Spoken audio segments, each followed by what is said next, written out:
You ask Tiger to solve. This deals with linear equations with one unknown. The final result is x equals -1. Let's solve it step by step. Group all x terms on the left side of the equation.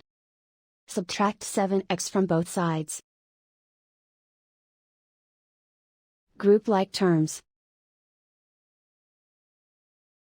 Simplify the arithmetic. Group like terms. Simplify the arithmetic. Group all constants on the right side of the equation.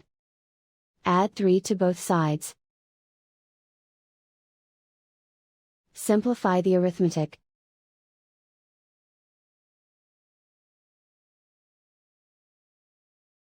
And so the final result is x equals -1.